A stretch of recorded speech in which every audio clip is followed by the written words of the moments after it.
Hi guys, thanks for tuning in there. I am proud to host our first YouTube video. We've got some deck tech that we've got to do today. Me and Dylan are about to attend the game day at our local Friday Night Magic store, and so figured we'd do some deck tech, showing you what we're gonna run. I'm running a take on red black. It's kind of dragons, I guess more mid range than anything else, but it's pretty interesting. It's been doing all right. Flick through some lands here. Playing 2 swamps and 9 basic mountains as our basic lands. I've got the one of Cinder Barrens. I was running Nomad Outpost. I just felt like I needed another tap dual land, and being standard didn't give me much options as far as fetchable lands go. I'm already running the playset of Smoldering Marshes here and Bloodfell Caves to get me off to a good start and gaining a life. It used to be a Nomad Outpost, but there's just no point for white, and just to clean up the deck a little bit aesthetically, I decided to run the Cinder Barrens. So yeah, we've got 4 Smoldering Marsh, 1 Cinder Barrens, and 4 Bloodfell Caves. Obviously, you've got the 4 Bloodstained Mires to fetch up your Smoldering Marshes and or any basics that you might need to hit your 2 and 3 drops, which is pretty crucial for the deck. Alright, moving into non-creature spells, running 2 Fiery Impulses. This card's pretty fantastic as early removal. It gets a Jace, or a lot of other turn 1 and 2 plays that your opponent may have. I used to be running Wild Slash because I valued the ability to dome my opponent. I value that pretty highly, but Fiery Impulse has proved that spell mastery is pretty important, and I like the pick. It's been doing nicely. So we're playing 2 of those. Here's the Roast. Roaster's a fantastic card. I've been playing it ever since it was put out. I played as a 2 of in the deck. These are the game day promos, or FNM promos, excuse me. Yeah, just 5 damage target creatures without flying. Gets the Rhino, the Anafenza, and a lot of other good cards that your opponents might play. This deck really tries to, I guess, really tempo your opponent. You try and like play creatures and then take care of theirs. Play nice, get a nice board state going with a lot of weenies, and come in with the all-star of the deck, which we'll get to later. 2 Kolaghan's Commands. I started this deck at 3, but that effect was just too much. Sometimes it's just not amazing, and sometimes it's just absolutely fantastic. Yeah, it's one of the best commands out there. It's a fantastic modern card. It also gives you the ability to pop your Hangerback Walker if you need it, if they're trying to exile it, so you can get the absolute most value out of that. It's also good with obviously grabbing creatures out of your graveyard and gaining card advantage for your opponent. Excuse me. Got the 3 Firecrafts here. They're fantastic against the control matchup or just to finish off your opponent. Probably the best burn spell, I would say, pound for pound, that is like mana cost for damage it does. It's just pretty good. I mean, it finishes your opponent, triggers prowess, does all that good stuff. Sorcery Speed, if his instant speed would be pretty busted, but yeah, it's a fantastic card. I played as a 3 of. 4 just kind of gets cloggy, so. Alright, in our last non-creature spell, we've got Murderous Cut. It's the best instant speed removal in the format right now. Just you can pay it for cheap and surprise your opponent. It's just a fantastic card. Hits a lot of things. Now I move into the creature part of this deck, which is pretty important. You really want to build a nice curve, spawn a whole bunch of creatures real fast, and play everything at every stage in the game. And so we've got 4 Hangerback Walkers here, which are pretty much fantastic cards. Like you almost always want to play these turn 2 and just try and get them to grow as much as you can before they split off and become these real annoying 1/1 flyers. So this is pretty much a turn 2 play. Let's play 4 Abbot of Carol Keep. Fantastic card advantage. Lets you dig through, I mean, a good amount of your deck if you play a few of them a game. Yeah, it's just really good late game, and it's also fine as a 2-drop if you're trying to catch up to your opponent if you find out they're playing aggro. But most of the time, I'll play a turn 2 Hangerback Walker and follow it up with a turn 3 Abbot before I play my land for turn. And then I exile the top card, and if it's a land, I play it so I can have something to feed this ravenous Hangerback here. Let's play 4 of those.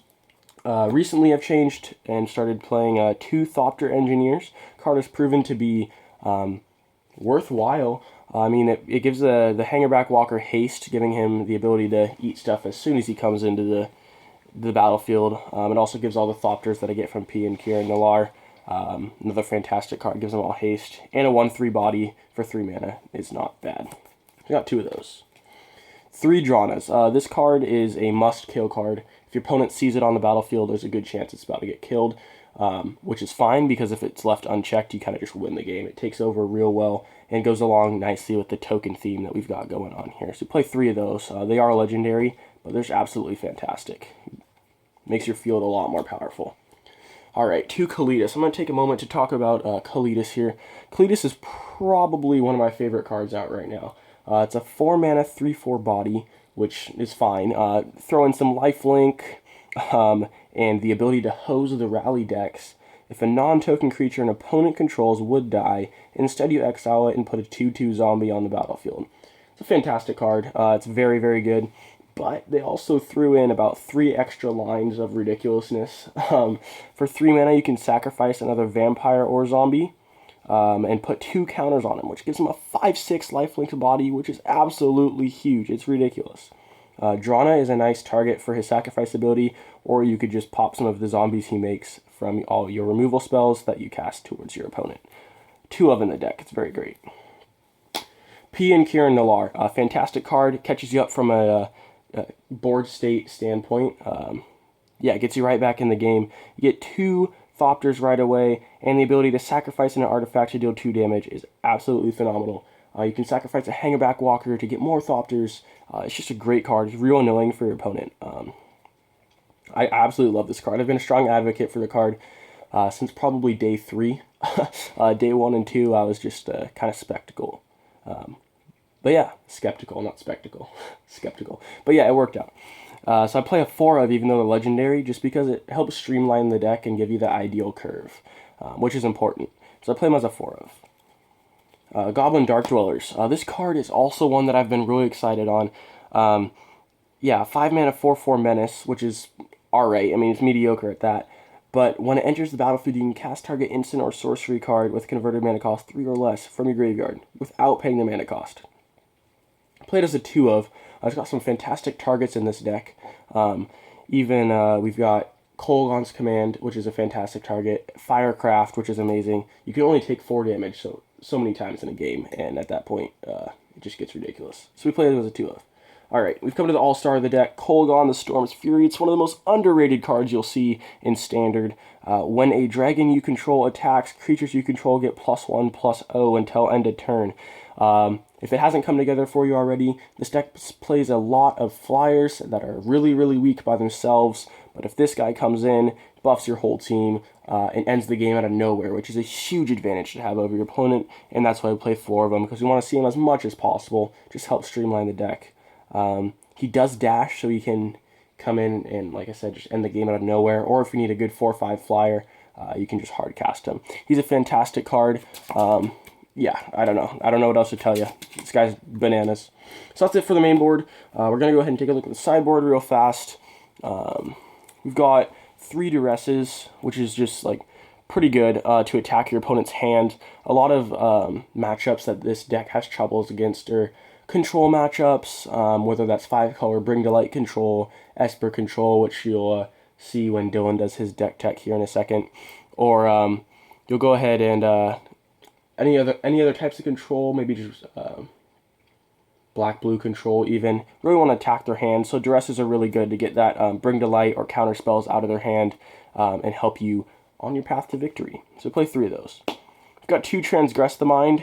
This card is also alright against the control matchup, but it's really, really, really good against the red-green ramp. But being able to take their stuff, and they exile it, which is phenomenal because taking their Ugin and just to watch them haven it back is pretty sad, and so exiling it is very crucial. Also gets the Kozilek's Return, which that card has been doing work. 1 ultimate price. It used to be in the main board. Just didn't get to see it as much as I wanted it to come out as a 1 of, and like 2 is just a little bit too much right now in the meta. It is a good card, but it's just really conditional. I got a 1 of Tears of Valakut. Actually drew on this card a little bit just for fun. It's a crying mountain. Also good in the control matchup, or anyone else who's trying to compete with you through the air and not letting your 1/1 flyers control the skies until the cooldown comes in. For Read the Bones, this is actually a card that I played a little bit. I played a little bit of it in the main board, and then just moved it to the sideboard. But when the card's good, it's really, really good. And in the matchups where you want to see it a lot. And so there's 4 of them there. This deck really does struggle against control because it needs to be able to build up a board state pretty well. And the Languish and the Crux of Fate and the board wipes are just hard to recover from. And Read the Bones helps you do that, along with creatures like P and Kieran Nalaar. Outpost Siege as a 1-of, just for card advantage. Like I said, this deck has a hard time when your opponents either don't let you play the creatures you want to play, or they just repeatedly kill them over and over. Murderous Cut, it's a Murderous Cut. It's a fantastic card. It's always good. If you need more of it, you need more of it, and that's why it holds a 1-of spot in the sideboard. 2 Palace Siege. This card, well, it will win you some games. It's just absolutely phenomenal. The ability to reanimate is awesome, and the ability to drain your opponent to finish a game is fantastic. It's just absolutely crucial to have in the sideboard, and I really like it a lot. So yeah, thanks for watching. We're gonna go ahead and end this video so that you can see Dylan's deck tech in another video, just so we don't have to stack them. But if you go ahead and crush that subscribe button, that'd be fantastic. Hit the like, hit the subscribe. It's been a real pleasure here at Booster Bros TCG doing these deck techs. I hope you really enjoyed them, and after Dylan does his deck tech, we'll go ahead and get some gameplay posted for you. Anyways, yeah, tell your friends. We're super cool. Thank you.